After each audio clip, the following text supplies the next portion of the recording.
In this episode, a drunken Santa at the Thanksgiving Day parade sets off a series of events that leads to the real Santa going on trial for the spirit of Christmas in Miracle on 34th Street.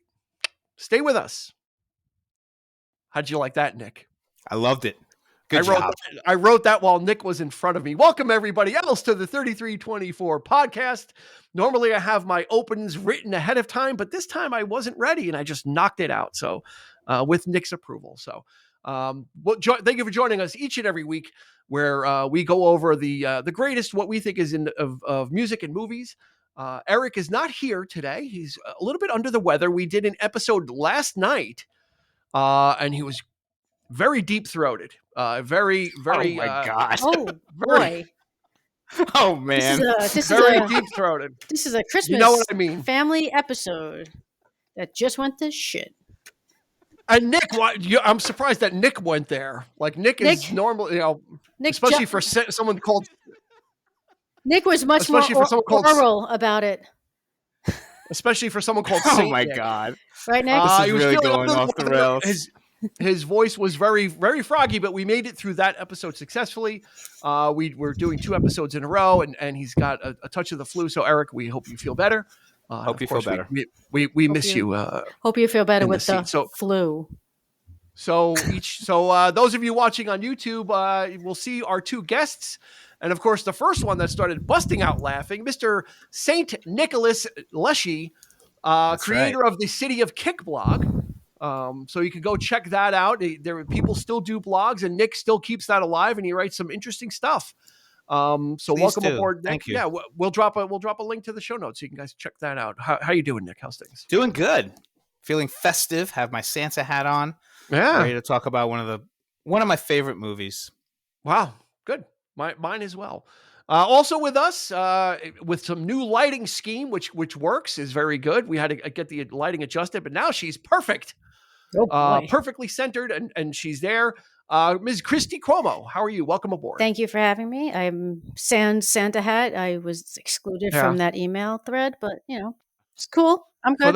For those of you into Sesame Street that are watching us on YouTube, you'll see these 2 belong and one doesn't, and which one doesn't.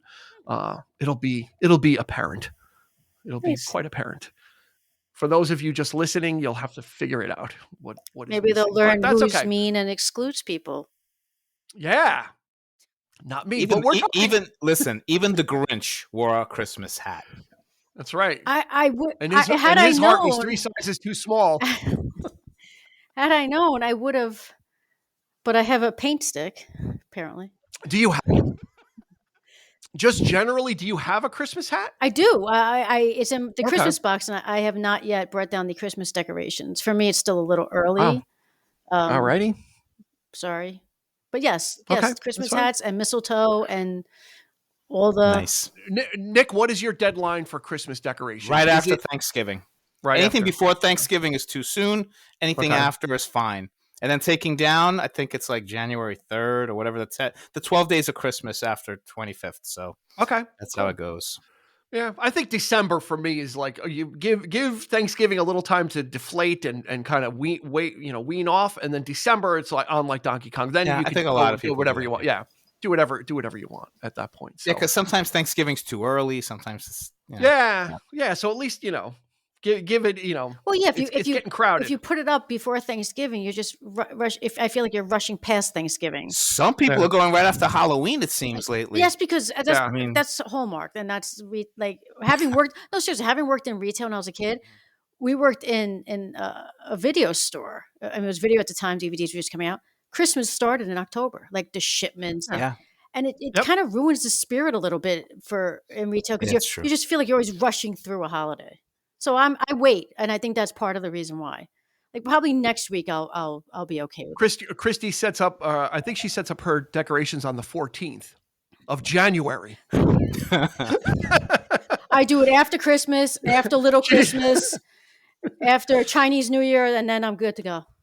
She needs that extra time to decompress after the holidays to enjoy setting up the decorations on January 14th. No, I do it on Boxer Day. There we go. Sylvester Stallone's favorite holiday. So we're talking about Miracle on 34th Street. Let's dive into this. Let's talk about the stats as we do, and then we'll pull apart this holiday episode that we're bringing you. So this was released in June of 1947, oddly enough, and a very odd month, but it has to do with talk a little bit about that, about the studio and why they wanted it released then. Screenplay by George Seaton, directed by George Seaton also. The budget on this film was $630,000, and it made $2.7 million box office. So that's not bad, especially for back then. They spent a pretty penny. That's a lot of money to be spending on a film, especially not a war epic film or something with big set pieces. So very interesting. Nominated for 4 Oscars. Believe that. And it won 3 out of the 4 Oscars it was nominated for. The only one it didn't win was nominated for Best Picture, but it lost to Gentleman's Agreement, which was a 20th Century Fox movie. Yeah, so Fox I have a suspicion that they wanted that one. Like it had Gregory Peck in it. Yeah. But this was the better film for sure. I bet you more people have seen this film than Gentleman's Agreement. Absolutely. Yeah, probably. And we watched it multiple times. Yeah, absolutely. Well, absolutely. The 3 Oscars that it did win was Best Original Story, Best Screenplay, and Best Supporting Actor for Mr. Edmund Gwenn for his role. I think should have been Best Santa Actor. Claus. Yeah. I'm not sure there are any leads in this film. Yeah, they're all supporting. It's almost a movie of all supporting actors, and then character actors below that, which is very interesting. You know, like there's not one actor or actress, even though there are leads. You know, the leads are John Payne and Maureen O'Hara. Yeah, thank you, and Maureen O'Hara. But they're not in it throughout all the time. There are times when Maureen O'Hara's character is not seen for a while. Then there's times when John Payne isn't seen for a while. So it's very in billing, it is John Payne, Maureen O'Hara, and then it goes to it is Edmund. You're right. Gwenn, and then his is in actually bigger letters, and then it went to Natalie Wood, and everyone was a little bit smaller font. Yeah, so let's roll through the cast, and this is also a very interesting film because you have the cast, and then you have a shit ton of people in this film that they're uncredited, like a lot of great characters that aren't credited. Yeah, they just didn't do a lot of credits on this film. They just kind of gave you like a bunch of people. Yeah, poor Alfred. So you've got Maureen O'Hara as Doris Walker, John Payne as Fred Gailey, Edmund Gwenn as Kris Kringle, Gene Lockhart, great character actor as the Judge Harper, Natalie Wood, very young Natalie Wood as Susan Walker. Porter Hall, these names might not be familiar, but when you see their faces, he's Dr. Sawyer.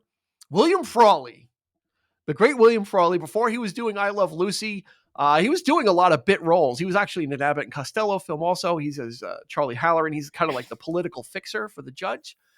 The great, my favorite, Jerome Cowan as District Attorney Thomas Mara. This is the second episode that Jerome Cowan is appearing in.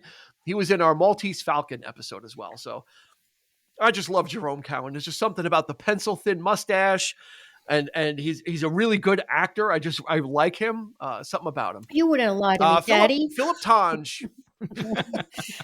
Philip Tange as Julian Shellhammer. Also, he works at Macy's. Now, there's a bunch of uncredited people. The guy that played R.H. Macy,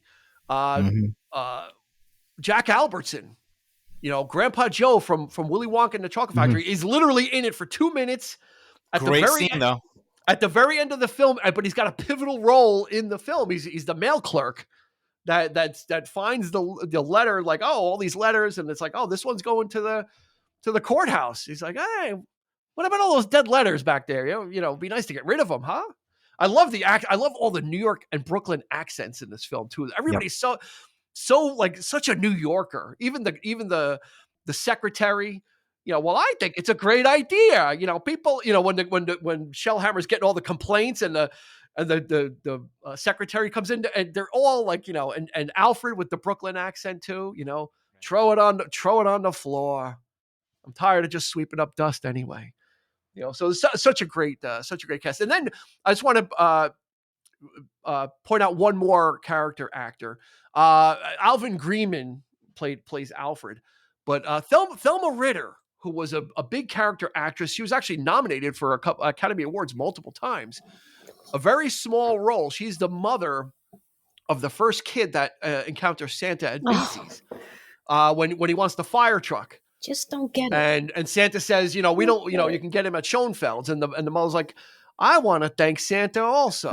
It's a fine thing telling the kid he's gonna get that's Thelma Ritter. She's one of those people. Yeah, again, back in the 40s, all these actors were just working in different films. So such a great thing. Just before we start the conversation, like I said, this was released in June of 1947. 20th Century Fox really didn't want to promote this. They're like, why aren't you releasing? People are like, why aren't you releasing this during the holidays? And their response was, people go to the movies during the summer. They were ahead of their time. Yeah, so they weren't pegging this as a holiday film, and a lot of the marketing materials in the trailers did not position Saint Nick in this at all. It was more of like a romance film, and Natalie Wood, to kind of fool people, because they, but they didn't think people would go to it. But then on the other hand, like, people go to the movies in the summer, so we wanted to get the film out then. So it's very curious that it was this holiday film, but not. And they played with a title for a while too. Like, they didn't know what they wanted to call it. Christmas out of it. It was Christmas Miracle on 34th Street. Then they went with the big heart again, trying to go with the romance a little bit, and there was like 4 or 5 different titles. But then Miracle on 34th Street. It's a very New York kind of feel good movie. It's a great title. It's a great it epitomizes it. It's the perfect title for the film. It absolutely epitomizes. And a great commercial for Macy's. I mean, all the remakes after, I'm surprised Macy's refused to use their name in the later remakes. I'll tell you what. Macy's and Gimbels for this version had to approve it. Then they did. They approved this version. 1946. After they filmed it, though, they said they would watch it. So if they had said no, what do they have to do? Like, go back and reshoot all those scenes? And that's so funny that they did that. It's pretty funny. And the interesting thing is, when they did that remake, which I recommend no one watch, the filmmakers had approached Macy's, and the representative from Macy's said, literally, I'm quoting them, "The original could not be improved upon." 100% agree with that. No reason for us to do this. This movie should never have been remade. So they changed it to Kohl's, Coles, not Kohl's like the department store that's now, but fictional. Yeah, fictional Kohl's department store. So, but in my research, I was surprised how many remakes were. I mean, everybody knows the '90s version, which was, like you said, terrible, not worth even watching. But there was a TV movie in the '70s which had like all these wonderful actors of the time. A lot of radio adaptations. 20th Century Fox had like an anthology series, and one episode was a remake of this. So it was like, how many times did they remake it? I was really surprised. Yeah, it was, and it kind of gets eclipsed by a lot of other films. Everyone talks about It's a Wonderful Life and A Christmas Story when you talk about holiday films. For me, and you guys can tell me as well, this always kicked off when I was younger. This always kicked off like the holiday movie season on television, because they would show this on Thanksgiving, because the Thanksgiving Day Parade kind of starts. The film starts with the Thanksgiving Day Parade. So you would often see this on Thanksgiving Day sometimes as a kickoff, Nick. Is that accurate? Do I remember that right? I think you're right, because it is I think of it almost like a Thanksgiving movie too, because like you say, the Macy's parade and, but it's also the perfect time. It's like 96 minutes, 97 minutes. So on TV, it's like they didn't have to cut anything for commercials. It just fit that 2-hour block. So I remember seeing it a lot of times. I don't think I've ever seen it on the big screen. And even when I rewatched it again, it was kind of like cut in that square TV style. Like, I don't know if they did, like, it wasn't, that's how it was filmed. It was filmed in 4:3. Yeah. 4:3 so ratio. Perfect for TV. You don't lose anything, on a big screen, but great Christy, movie. Same thing around Thanksgiving. Yeah. This film makes me think of Thanksgiving. It started getting watched on Thanksgiving. And I think why it would get so many views is because we'd watch it on Thanksgiving, and then it'd be on again. And it's such a good movie. It doesn't matter what point the film's in. And it's just a feel good movie. So it's an easy watch, and you get a little teary eyed at certain parts. You're laughing. You do, yeah. It's a brilliant screenplay. Absolute brilliant screenplay. Yeah. I love this movie.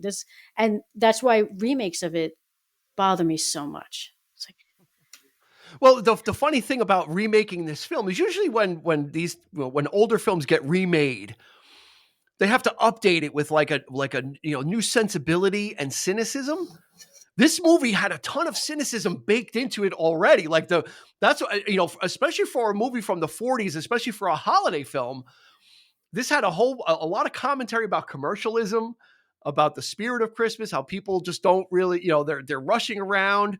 So I've always thought of this film as a little subversive in its approach to things, you know, how they really tackled that whole, you know, buying stuff and the mad crowds and people trying to get things. And that's all they care about. And where's the spirit of Christmas? I really thought it was, you know, very interesting that a film from the 40s was kind of tackling that already, or that was already on the radar.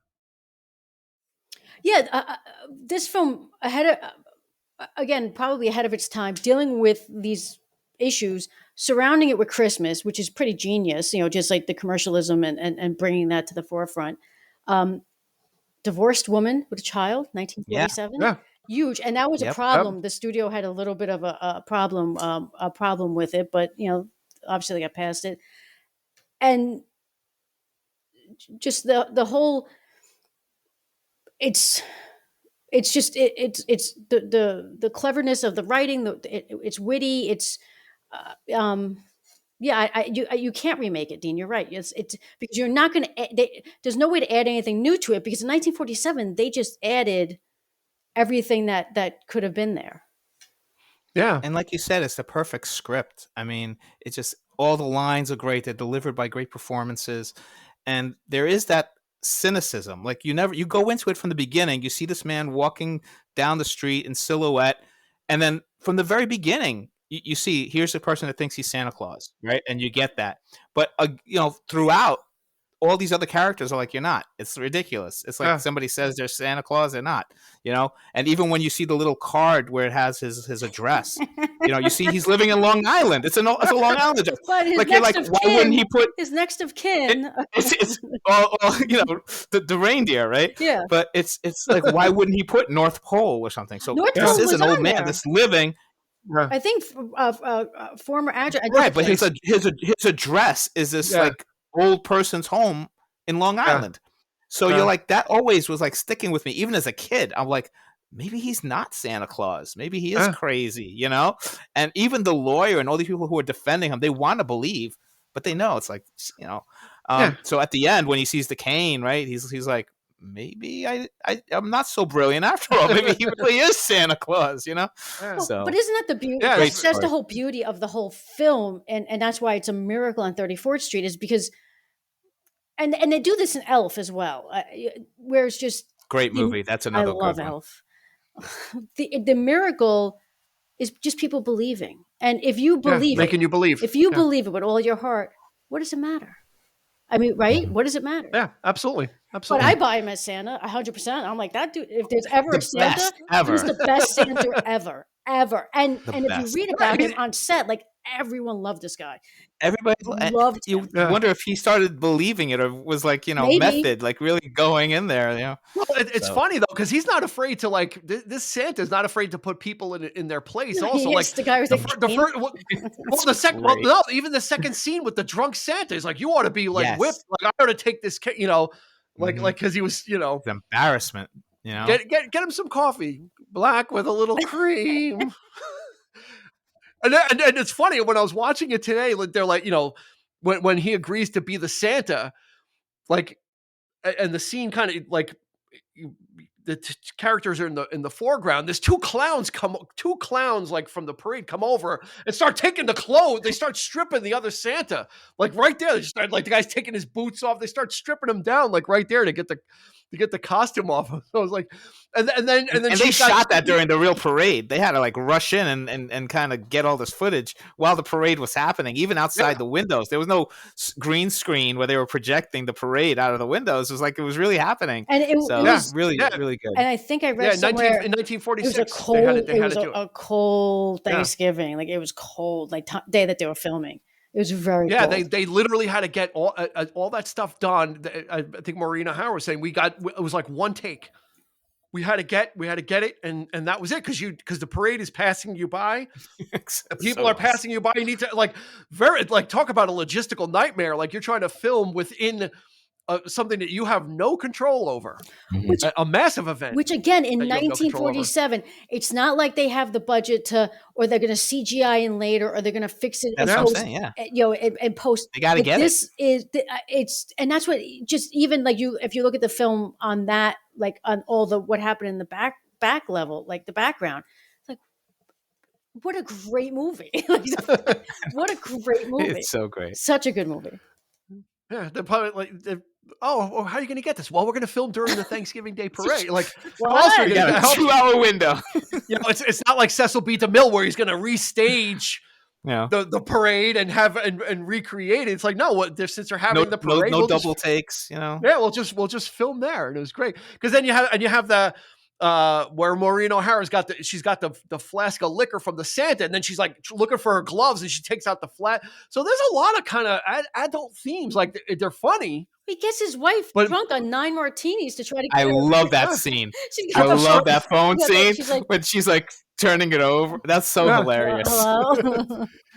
Every single character has moments like that where they're in the spotlight, where they put it's beginning to end. Every little scene.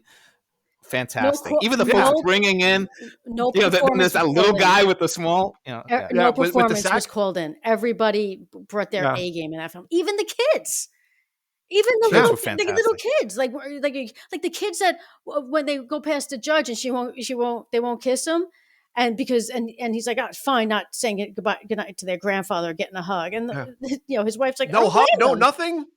This is great. Love no it. hug, no anything.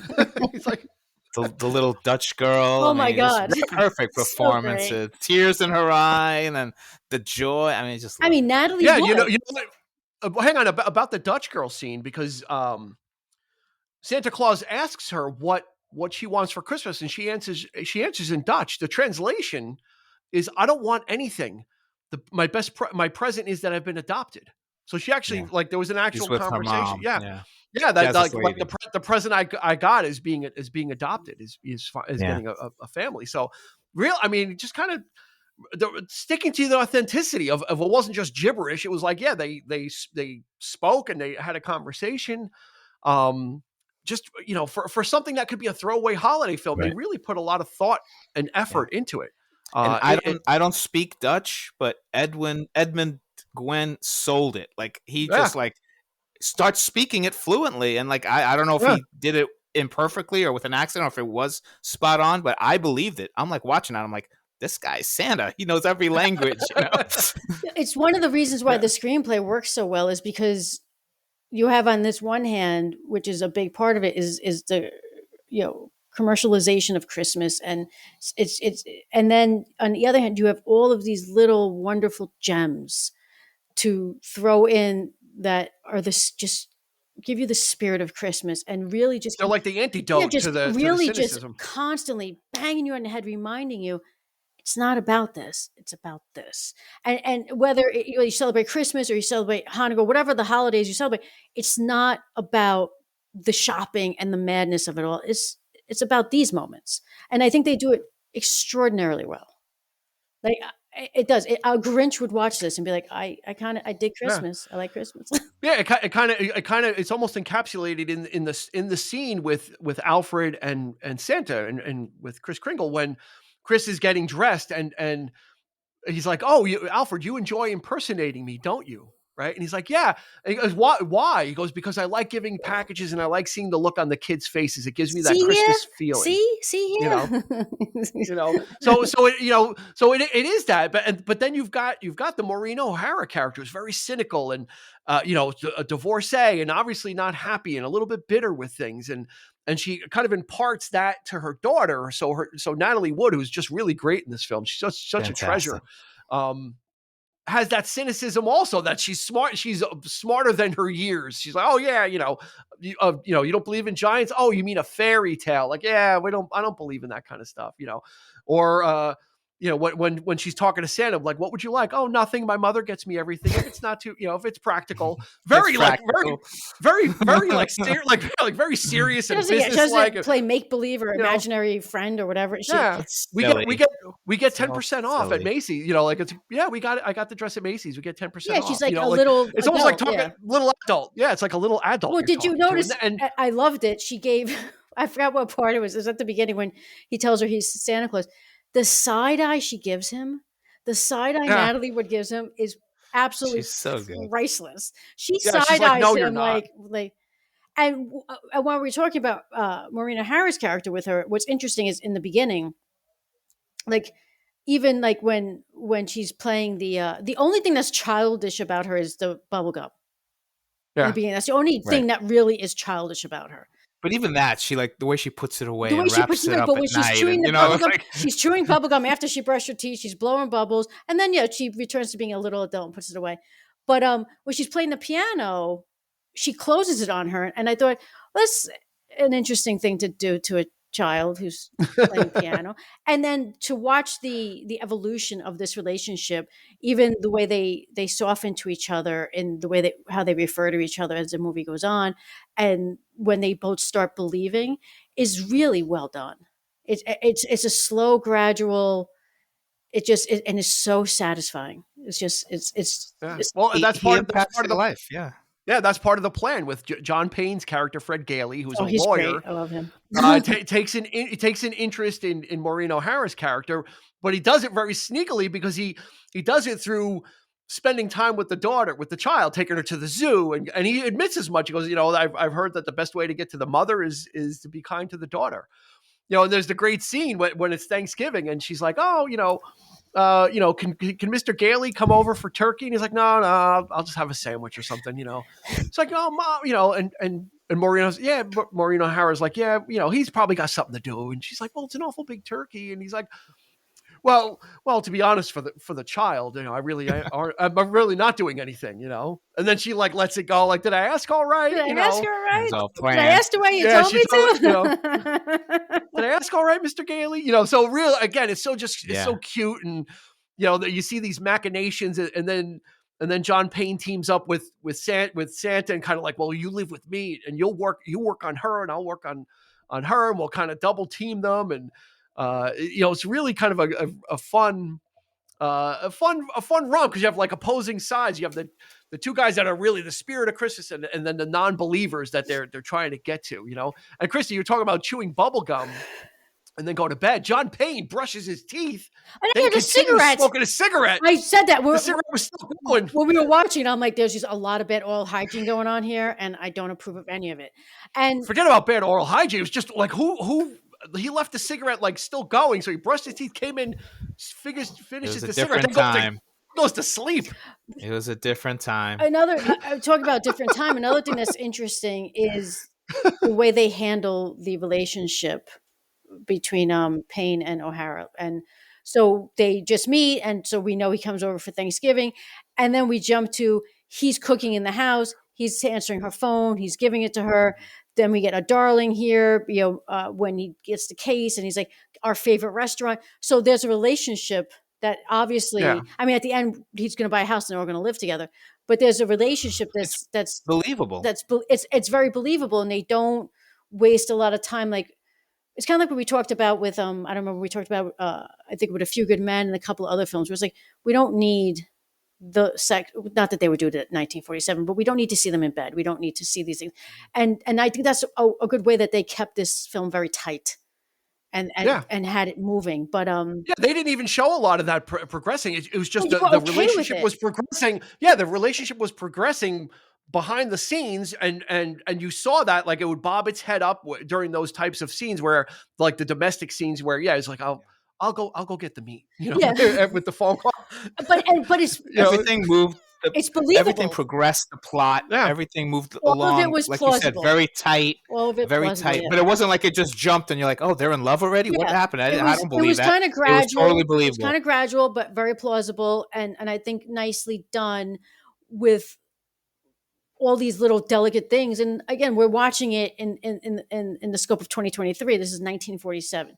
you're having a divorced mother with a child where the father's alive. She's like, I've never met my father. My parents got divorced. It's not even like he died. They could have said he died in war and she had the baby. They went with, they got divorced and he's never met this kid. In 1947, that's insane that they did that. Yeah. And I just give them so much credit, the screenwriters so much credit for taking these huge, massive leaps in 1947, commercialism, dealing with a divorced mother raising a child, being the breadwinner of her family, a businesswoman raising a child, working every day. Huge. Professional woman. Huge. Absolutely. All right. Well, let's talk a little bit about Macy's and Gimbels, the two titans of industry in New York, battling Only it out one for stands customers.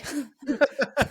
Barely. It's hanging on, but it's on a thread. I you know what I love about this film? I loved seeing like the inner workings of Macy's, like the locker, like where the people like that's a bygone era of people coming in and they had a locker at work. They all ate lunch together. They're in a big lunchroom. They're in a big commissary. People are going up and down on elevators and going to different departments within like the Macy building. Like I just love seeing like that kind of stuff, like that bygone era of, the head of the toy department had an office, he had a secretary, and he was, the buyer. And I just love that kind of stuff. And then you have Macy, who's kind of like, Mr. Macy wants to see you. And they come up because the Santa starts telling people to go to other places to get things, because like he said, it's not about selling something that someone doesn't want. It's making sure that that the child gets it. And that's when Thelma Ritta's like, yeah, I felt that way, but I didn't realize Macy's felt that way too, And it turns out to be a big hit. And everybody loves it. And she goes, this is great. She goes through, and then they're like, oh, I guess it's so. And then Gimbels finds out, and then they expand it throughout the country. And then when Macy's finds out, they're like, all right, then we're going to expand around the country. So it becomes this like domino effect. Yeah. And then they end up coming together, like, because Kris Kringle brings them together where he makes the donation. When Macy makes the donation to get the X-ray or lung machine, and then Gimbel's like, well, buy it through me, and I'll give it to you for cost, So they're always trying to like one up each other, but it's like a friendly competition, like they know they're in business against each other. But he warmed their hearts too. He kind of melted their icy hearts, which is why it's really a great commercial for both of them. Yeah, which is why I think they both approved it, because especially in that scene that Dean just when they're talking about the X-ray machine, and then. But Gimbels tries to one up Macy's, like, well, I can get it for cost, and then they kind of laugh and they all laughing, hug. It makes them both look very well, right? It does. Yeah. It's so I think that's why I get approved. You don't leave that film saying Macy's is a jerk or Gimbels is a jerk, because the only jerk in the movie is probably the Dr. Sawyer, or that's Mr. Sawyer. Mr. Sawyer. Yeah, Mr. Sawyer. And he gets fired at the end by Mr. Macy. Yeah, Mr. Sawyer is the only character that is not likable. We'll say despicable for lack of a better word. Yeah, I don't know if he's despicable, but he's definitely doesn't change. He's definitely doesn't learn anything positive from it. Where did you get your license from? A correspondence course? Probably. You're 5, and by the way, you're fired. It's just and the part with Gimbel is like twitching his eyebrow, turning. What about when Gimbel's like, if we don't have what they want, send them back to Macy's. Like they're just like sending people like back and forth. They make that big book that's got all the different turning the pages, laminated page. Oh, well, you can get it right here for $85. We don't have that, but Gimbels have it. It looks like the right color, and it's always a bargain. No matter where, a good value. It's always a bargain. But a good value. I like when Alfred and Chris are eating lunch, and when Alfred tells him, he's like, "Oh no, it's really serious." He thinks this went back to when I was an infant. Yeah. I didn't need one of the best lines in the movie is like he has issues with his father. He goes, I didn't even know. Yeah. He goes, oh yeah. I hate my father, and I didn't even know I did. And he goes back. He says I do. He goes back. I have a lot of guilt because people. And he's like, and he said he can go back to when I was an infant, and just the look on his face where he's just like, I gotta go, Alfred. Like, I gotta go. Oh no, he don't soak me nothing for it. I just go every day after I eat lunch. But that's what's so great. He says I'm an interesting case. He says I'm an interesting. I'm a real interesting because Kris Kringle is bringing joy to everyone. He's making people happy, and you see the arc in these characters. Like Doris with the mom. Like, she starts off very cold, and then towards the end, she learns something. So the fact that Mr. Sawyer is just like taking somebody good like Alfred, who doesn't mean any harm to anybody, he's doing good, and making him stop, being Santa, making him, mess up his relationship with his dad, making him feel sorry for himself. That's everything that is anti the message of the movie, anti the holidays. Like Christy said, it's like all that feel good, that's the character. That's like the epitome of, the negative stuff of society. It's like, and I was thinking that with the secretary, his secretary did the little twitch of the eyebrow. So I was like, is he having an affair with her? And I realized that just by her being near him, she's feeling all like, he's stressing her out. He's doing that with everybody he comes in contact with, So because it's funny. Great Santa gets a little shot in on Alfred that goes, Alfred, the only thing I think you could be guilty of is overeating. Overeating, right? 17-year-old kid. Come on, give him a break. Like Santa's not afraid to tell it like it is. Like, that's what I love about him is he's not just all jolly. Like he's not afraid to kind of give it a little in there, when you guys were talking about it, it almost has a feel of Star Wars, where you have good versus evil. Like you just have that. And I wonder if there was any influence to George Lucas as a child watching this movie, because you really can see where you can grab some of it and just some of Lucas it. took from everything, so I would be interested to see if this was ever just had a little bit of an influence, because interesting. There's a new fan theory. You can really see it as we're talking fan theory about it. in the making. Fan theory in the making. Another great scene is during when they get to the court, kind of Santa kind of tanks a competency exam, because he feels like no one's kind of all the work he's trying to do and changing hearts and minds isn't working. It seems like he's failing. So he ends up getting committed. Especially Doris. Doris that hurt him. Doris put him when over he thought top, that she put him away. Yeah. Put him in Bellevue. He was like, what's the point? Yeah, he's like, does she know? And he's like, of course. But then when he found out, that's when he was like, okay, great, get me out of here. It's like, oh, not that easy now. Yeah, you've been committed, sir. He McMurphy'd back up. He wanted to get out. So they end up, and that's where John Payne actually kind of comes to the forefront and really pushes his chips in on the table, because he decides to defend Santa and prove in a court of law that he's Santa. And that's one of the pivotal scenes in the movie when he comes home to Doris, to Maureen O'Hara, and he's got the newspaper. He's like, see, Gailey throws bombshell, and she's got another paper like, that he's a quack or a hack. And he's like, yeah, I quit the law firm because they said if you pursue this, we're not going to use you. And she's like, why did you, like, you've thrown away everything, sensible. And she starts talking about, well, it doesn't get you very far. And he says, you know what, that's faith is when everything tells you not to believe it. That's what having faith is. And living in your sensible world is only going to get you so far. And you'll see, those lovely little intangibles. You'll see that that's what is important. And he walks out, and that's kind of the breaking point where he kind of is put to a decision of, what kind of person am I going to be? Do I really believe in Santa Claus, or is it just me being clever and being fun to try and get this woman? It's kind of an interesting turning point there. And then her chips are pushed to the table too, of, do I really, what is it to love again? And what is it to have faith? Can I open my heart up and have faith in someone again and be vulnerable?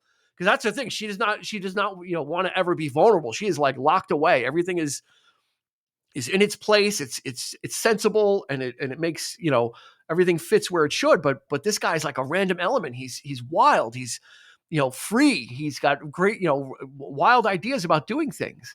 You're right. That's such a great scene, and you unpacked a lot there, and there's so much more to unpack, because they're fighting. That was a big fight. Yeah. And you could see that they had reached a point where they were going to think about talking and having a life together, right? She says, what are the things we talked about off camera, right? So they've reached a point where they were thinking, and she's like, you quit your job? Like, I thought we were going to buy, do this and do that. But they had that argument, right? And you could see, and it was all believable, like we talked about earlier. It all worked out. It wasn't like, well, where did this fight come from? And it's like, this was a feel-good movie. Now they're arguing, but it was like genuine, and it wasn't like they were throwing things at each other. It was like a real lover spat, like this argument about ideas and what's important to each other, like you said. Yeah, because he says, well, I'll open up my own firm. What kind of clients will you get? He goes, people that have been pushed around. And he starts learn talking. a lot about the characters. Yep. He starts talking, but then he trails off and he's like, you don't believe in me. Mm-hmm. Like he kind of realizes, like, when she's giving him this third degree, he's like, you don't have faith in me. And that's what gets him a little more upset. You see that, Yeah. That's kind of, brings his determination to the forefront of, this is about this is what a good person does, is sometimes they take risks, or they do things for the greater good, and not just so you can have a good career or get ahead in life, It's very interesting. Going back just a little bit to their relationship, and it's completely plausible, and I love the way they do it. It is only a month. What we're talking We've talked about some great plans. It is only a month. And I look, I buy in. I'm in it the whole way. She moves fast once she gives in. They're buying a house on December 25th together. And they just had dinner for the first time a month ago. So it's a quick move. Right. But they knew each other. Like, they really set it up, because, like, she's letting her kid go with this person across the hall and taking them to the zoo. That CPS but I'm saying it makes right. But it makes me think that this has been a relationship, and there's been some flirting maybe, and it's not like they just met and suddenly they're thinking about spending their life together. All that being said, and I love this movie, and I buy into it. I'm good with it. I'm just saying. Point taken, right? Maybe unless John Payne is just that good. John Payne he's a catch. Well, unless he is a catch. Yeah, unless he is just that smooth with the smoking in bed and he's combing his hair before he goes to bed. He's a lawyer. He cooks. He makes coffee. He makes coffee. He knows how to he takes care of a child. He's not afraid to wear an apron. Yeah, Christmas spirit. He believes in things. He has character. Yeah. No, he's a catch. I mean, he's a catch from the get. Although, when he's smoking in bed, you bring up the point when he says, the question that's been, is that really the question everybody's been thinking? Does he sleep with his beard above the blanket or below? I thought that was funny. Yeah, so. He was definitely in lawyer mode. He was definitely being like a lawyer, like making a big opening statement. The question that's been in everybody's mind forever is, does he sleep with his whiskers in or out? Yeah. And then the answer is great. Let it breathe. It's just everything. Every cold line. Air, cold air helps it, makes it grow. Cold air makes it grow. Nick, you brought up before the last line of the film when Payne says, "Maybe I didn't do such a cane." He goes, "Maybe I didn't do such a good thing." Mm-hmm. What was your interpretation of that? Like, because you could take it a couple of ways. Like, maybe it wasn't me. Like, he was Santa, right? You could take it that way. Like, I had nothing to do with this. Like, this was always going to be the outcome because this guy is actually really Santa. Or maybe getting this guy off wasn't like a good thing. How do you like? I took it both ways. As a kid, I always took it like, well, why is he thinking it's a bad thing? He was Santa. That was great. But then, as you rewatch it over and over again, I think the general thing is like, at first he's like, look at me, I'm such a great lawyer because I made the world believe that this, old man who's obviously not Santa is really Santa. But then I think he was like, well, maybe he really is Santa. So it wasn't all on me. It was like the fact that he was really Santa. So that's how I take it both ways. It could go both ways. It could go both ways. It's the only, I don't know if it's the writing or the delivery of the line, but I think it's the only thing where I would criticize the film and say, I would just wish it wasn't left for interpretation. Like, because I wanted. Well, he kind of says the line before that, Chris. He's like, I take a little old man and legally, so I think he believed in the spirit. And he believed in the right for Chris to claim that he was Santa Claus and the law, yes, and the law and do that, and he had the right to do that. And we'll get to the court part. And then when he sees the cane, he's like, maybe I didn't do such a good thing after all, because it's like, well, I was just looking at it as almost as like, okay, I took the case to prove this guy was, but he really is. So now what if I get other people that claim to be so-and-so, but they're really not? Like, he's going to get all these other cases maybe, but this guy actually was Santa. He's like, well, I take a little old man and legally prove that he's Santa Claus. It's like, well, he actually was. It's like, maybe that wasn't a good thing for me because now I'm going to be getting everybody crawling out of the woodwork. And I'm sure that's what they meant with the interpretation. I just sometimes when I'm watching it, I'm just the delivery. I just the wish delivery was is a little bit more dark. It's a Yeah. little more dark than just like whimsical, It's the So only that's where, like, really even as a kid, I took it that way, like a little darker, Yeah. and I'm like, well, why is he so upset? But Like, that's still a good thing, it's right? probably the only legit criticism I would have for the film. Yeah. If I was going to have I it. like the open-endedness of it, though. I think it's Yeah. leaves it to interpretation. Even like at the end, you're like, was it? I mean, it's just a cane. It doesn't necessarily have to be his cane. Like, if it had like a special, handle or something, Nick. then you're like, it's definitely his. Nick. But it was a swing. It was a house. Her bedroom was the way the cane. I know. Nick. He was Santa. He was Nick? Santa. How dare you not? And keep this in mind. He gave them the directions on how to go there. Goes, oh, take this shortcut. He invented Waze. That's what makes it. Like, everything was a miracle. Because how did he know that she was definitely going to make them stop or make them? You know what I mean? Like, so it was like it all was perfect. As much as he needs you to believe in him, he believes in you. Yeah. And that's how Santa works. He all he could do is get the house and hope that the rest would fall into place. So, but before that, there's this big court case for the competency of Santa. Like, it's like the lunacy of Santa. Like, they had all these great headlines of that they would show, like the newspaper headline coming, Santa on trial for lunacy. And that's when you get a treasure trove of character actors. You get William Frawley, Jerome Cowan, and Gene Lockhart all piling into the end. They come piling into the end of the film, and these guys are pros. Like William Frawley as like the political fixer. It's just great. He's trying to and Gene Lockhart plays that kind of meek character perfectly. He's so great. He's got the unenviable task of trying to rule on this whole case of what, he's like, how can I see her? He's like, I'm a judge. I took an oath. How do you want me to tell people that Santa Claus is real? And the fixer's like, well, if you don't, you're not going to win. You're not going to win. The little kids ain't going to hang up their stockings, and the unions are going to love you. And what about the candy makers? And what about the card makers? Oh, you're going to be real popular. Like, he's looking at it from a transactional standpoint, Nick, right? Like the fixer is like, I don't care what you feel. If you don't make the right choice, we won't even be able to put you in the primary, like kind of, he's just worried about his political future. You better go look for that chicken farm. And there's such good performers. And the script is so good that it's not just like a plot device. Well, we needed this guy to come in to move the plot along because this is why the judge wouldn't just throw it out of court. It's like it adds it, but they're such good actors that you're like, even though he doesn't have that many more lines afterwards, just the look of him sitting there, like, yeah, you're doing all right. Yeah, don't do that. Just the looks. It's just great. He goes like this for like the back room. There's also a great camera shot when they meet for the second time, and William Frawley's like, and if you do say he's not Santa, you can plan on getting just 2 votes, yours and the DA's. And he's like, the district attorney's a Republican. But the way that line, he opens the door and we go into the courtroom from there. It's a great like overhead shot. Mm-hmm. Not a lot. It's kind of standard film work, but for that one, he's like, the district attorney's a Republican, and he kind of turns away from the camera as he opens the door, and we see the courtroom like that. That room is right there.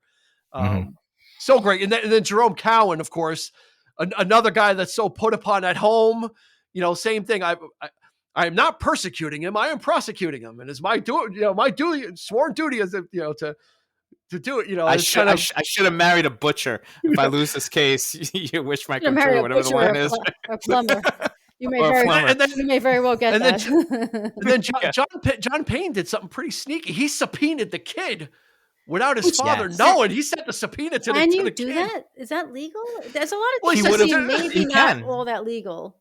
He can, but then he would have had to probably recuse himself, and he didn't. But like all those loopholes still work out because then I don't care. And like it's realistic because he could say at that point he's like, okay, the state concedes that Santa Claus exists, but it doesn't change. He's not the Santa Claus, So it's like it all works, But a lot of people look at the legal. Yeah, a lot of people have been like parsing the legality of a lot of this stuff. Like at one point when he goes, "You are Santa Claus," the state rests. So a lot of people argue, okay, if the burden of proof is on the state, if the state rests at that point, he could just say, throw it out. He hasn't proved his case. We ought to, so, but there's a lot of things like that. Nobody cares because the story is so good. Again, there is suspension of disbelief to the entire film with these little things. Like, I mean, he even did it when the great scene when Macy is on the stand. And he's like, do you really believe this man is Santa Claus? And he's like looking at the ramifications, like the ramifications of if he doesn't. And that's when John Payne is cross-examining him. And Jerome Cowan cuts it and goes, are you really telling me that you don't believe that you believe he's Santa Claus? Like a prosecutor would never be able to come in and add a question onto someone. That's when he's kind of looking. He's like, yes. and then when John Payne's character is out in the hallway learning about the bags, the trial's still taking place, and everybody's like, "You wouldn't have." The defense attorney's not even in the room. It's like, what are you? You're gonna need a little. They're just gonna move on with it. Suspension of disbelief, but it is still such a tight play. Like even those things like that don't make you stop believing. Don't make you take. They don't take you out of the moment. That's again the magical things of the movie. Like I said, the relationship is plausible, but you can look at it and be like, it's a month, but it's still plausible to us. Like because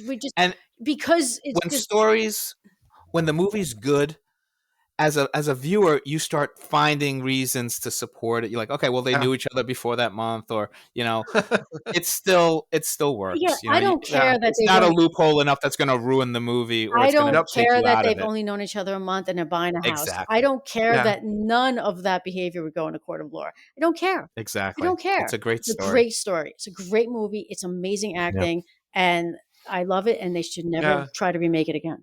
Ever. The scene with the son, he's like, oh, everybody knows you shouldn't lie, right, Daddy? And the father's like, yeah, like he's boxed in. He's of course Daddy wouldn't lie. He told me there's a Santa Claus. And the look on Jerome Cowan's face, like, yeah, he's like kind of smiles, like you got like there's nothing I can say, It's like, you wouldn't lie, would you, Daddy? He's like, no.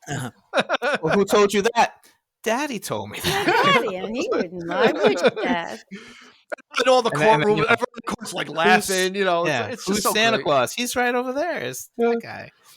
It's all stuff that's been done again too. Like this movie's been ripped off by Oh God, by all these other movies out there, and they some of them get closer to it, but this was the one that said it all, and that's why it's such a classic today. It should have won Best Picture, in my opinion.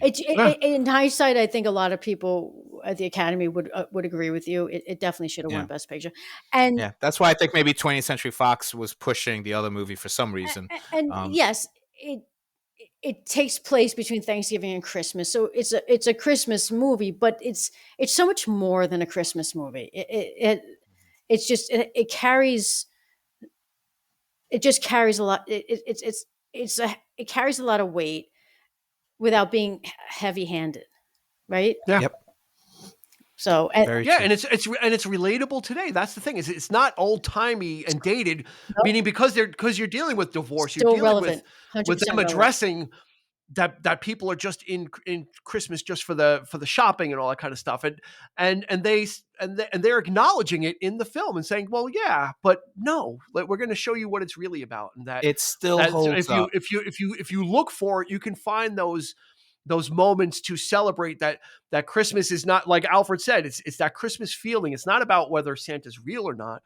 It's about whether or not you have those feelings, and at the very end, when the Dr. Pierce gets the X-ray machine, he goes, the courts have said, that you're Santa Claus, but in my personal and professional opinion, I believe you're Santa Claus. Because it was just like, it was so many people got resolutions at the end, That's why, again, it's just a gratifying film. It's like having a gratifying night's sleep or a gratifying meal, or you walk away and your palate is just satisfied, and that doesn't happen. That doesn't happen with a lot of films. It doesn't. It's not as common as you would think.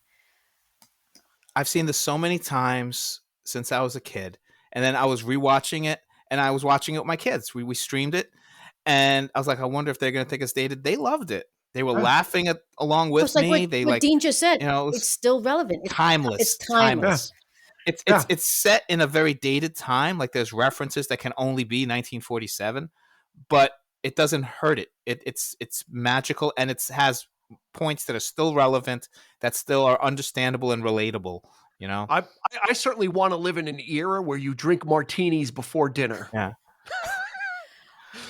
We always have martini before dinner. It's I drink before dinner. I'm gonna make it double. I'll make it double. I don't drink after I eat. I drink before I eat. So I live in 1947. Well, one thing, somebody should get the DeLorean, go back to the future, and tell John Payne, don't buy a house on Long Island. You'll never. It might in 1947. It might have been great, but you know what? If that house stayed in the family, people are gonna have a traffic nightmare living on Long Island. So maybe he'll start his own law firm out there and only deal with Long Island people. Doesn't have to leave the island. That sounds awful. Even Chris Kringle was taking the train. He was taking the train out to Long Island. So I'm like, oh my gosh. Oddly enough, this was one of the very first films to be colorized. Yes. In 1985, when they started the awful idea of colorizing films, this was one of the first that got colorized. I was so happy that I think I streamed this on Prime. And it was black and white. I was like, please don't be color. Please don't be color. Please don't be color. It was just, I can understand why they did it back and why it was so trending back then, right? It was Turner who was really advocating behind that, right? Yeah. And they weren't getting permission from the, they used stuff that had been public domain in the sense that you can't fight it anymore because it was on TV so many times. But it was a gimmick, because it was like very monochrome, like almost all. It was only like 3 or 4 colors. It seems everybody had the same shade of green. Everybody's face tone was the same. It was like and they were all pastel colors. Yeah. So you wonder now with technology, I wonder why they haven't played more with that. Just because there are people that just don't like to watch black and white films. Sad to say, Well, then they should not go see especially on TV.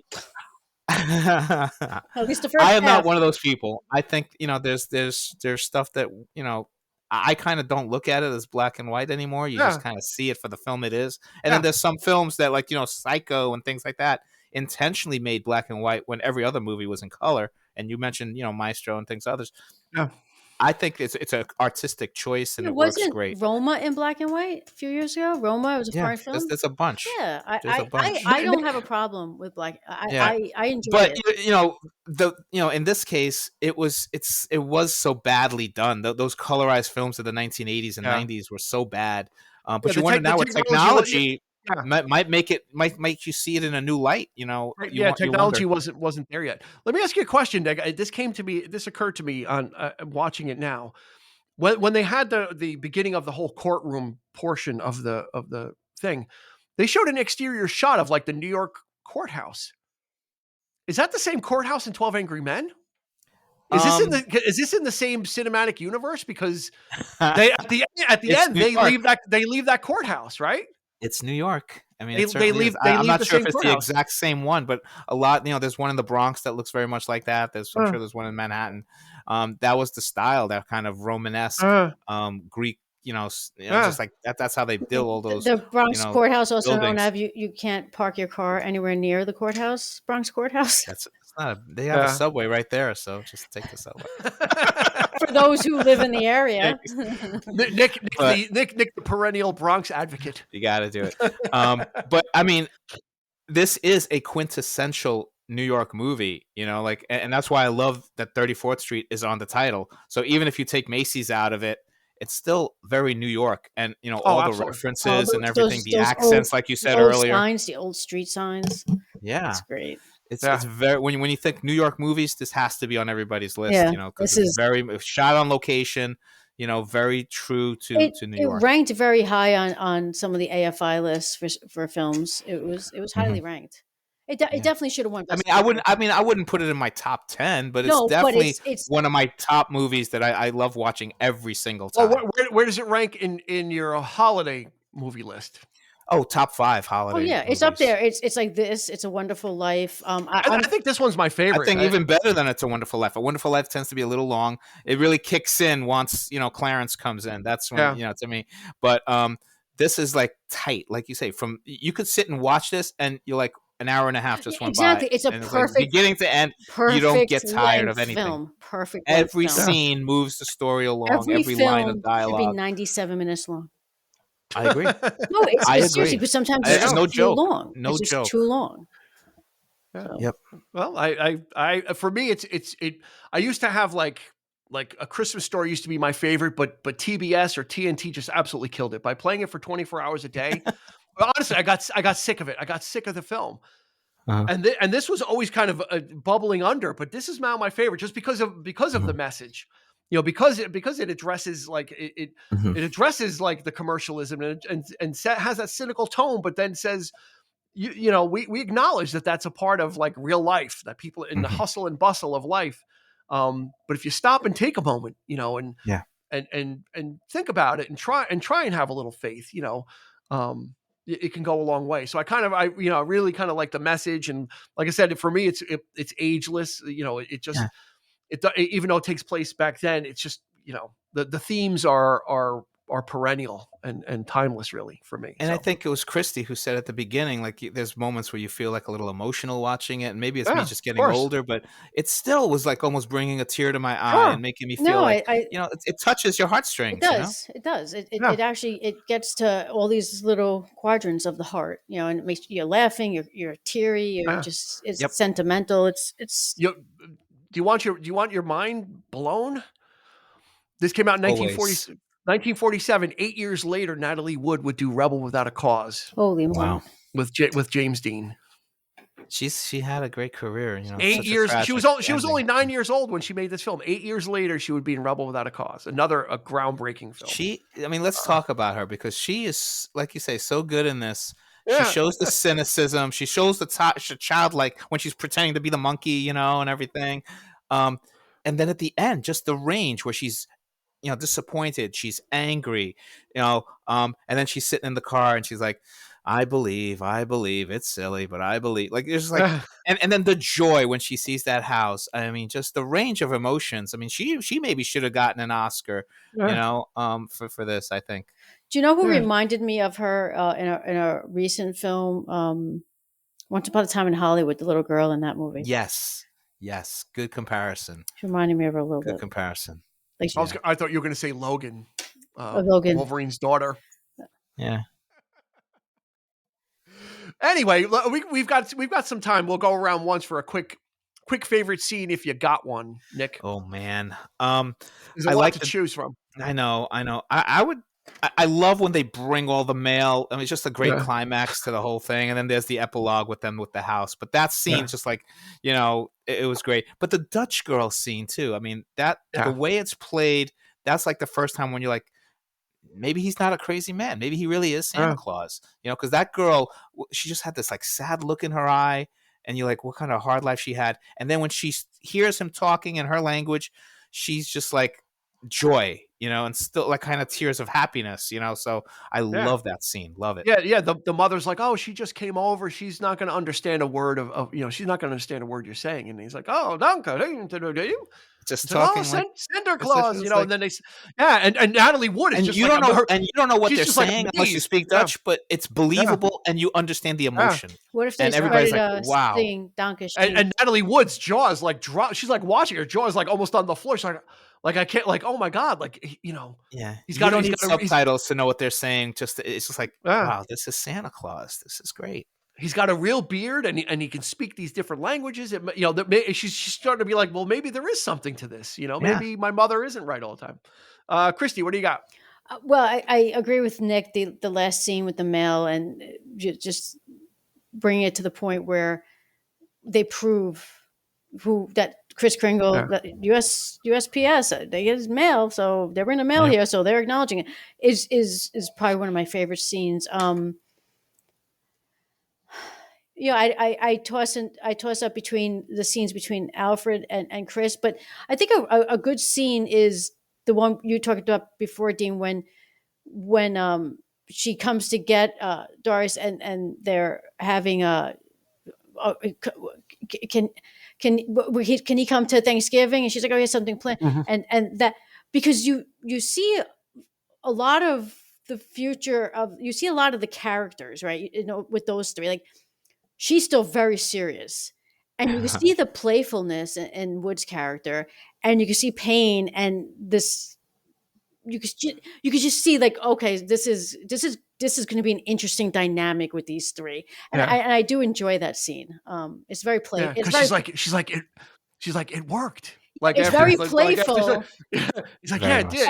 And you see like where Maureen Harris she's very serious, but you can see a little bit of a breakdown. So it's Dinner's at 3. Like she knows that they hoodwinked her. They got her fine. Yep. But it's like she wanted it too. That's what I took and that's why I kind of enjoy they that. Kind of played into each other. Yeah. That she was kind of opening up a little.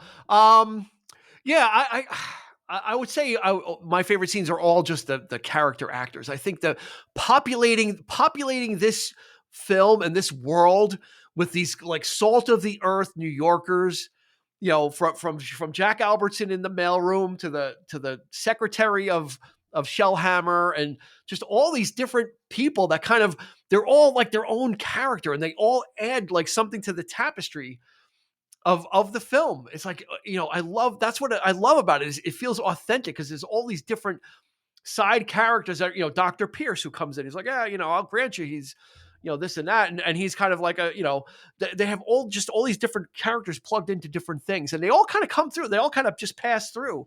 But like Christy was saying, with the part with before the mailbags, when John Payne is introducing the evidence, he goes, I'd like to read a little stuff. And Jerome McGowan's like, we all love the post office. They're efficient, smart, and we complete anything to get this out. Anything to get this moving. I mean, it's Christmas Eve. They're all like, we gotta go. We'd all like to. It's Christmas Eve. We'd all like to get home to our families. Christmas Eve. He still has to go buy the present, and I'm like, who's waiting until Christmas Eve? That's so funny. I gotta get that helmet. But you're right about all the characters. Every supporting character, you just want to see more of them almost. Yeah. Like the mom at the beginning with the little boy when she's talking, she's just like, this is the darndest thing. You're sending us. But I'm like, I'm not going to do all my shopping at Macy's because, that's a great gimmick, So it's like. It really is. My feet are killing me. I've been walking all day. It really is. Fine thing promising the kid. Quintessential New Yorkers just all throughout the movie. Yeah. So cynical, Everywhere. So angry, But it's all believable. Like all these actors are like bringing their A game. Like one of you said in the beginning, it's like they're not dialing it in. They're really no one calls it in. They all.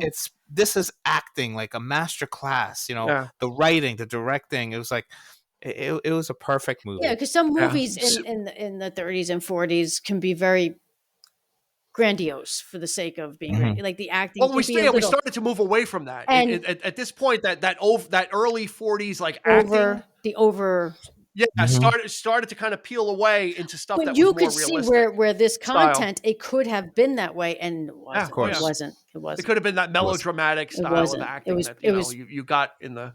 It was like Nick said, masterclass in acting. Like there was not one bad performance, not one. Yep, cool. I agree. Well, that's going to do it. Check out Miracle on 34th Street if you haven't. Kind of hard to find. It's on like Apple. It's on a couple of services. It's streaming on Prime. Okay, so Disney Plus too. Oh, really? That's right. I forgot about that. Yeah. So it's available. So it is. It's available. I stand corrected. I mean, if you don't watch it, you'll get coal. You'll get what? Coal. You get a lump of coal in your stocking. Of coal if you don't watch it. You absolutely should. It's a great family-friendly holiday film. Like I said, even though it's from the 40s, it's timeless. And if you like great acting, that it's just a joy to watch these actors just go to work and inhabit this busy world of Macy's and New York City during the holidays when everybody's rushing around and there's so many things going on. We stop for a moment and zero in on this family. And this miracle or miraculous thing that happens to them when they encounter this little old man by accident, like I said in the open, because of a drunk Santa. This whole thing happens because of that. This whole story hinges on that one event. And I love movies that have that where this one thing gotta stay warm. Right? Love it. Even that little role, just perfectly performed. And he's like, "I'll warm you. I ought to hit." He's gonna hit him with the umbrella because I'll warm you.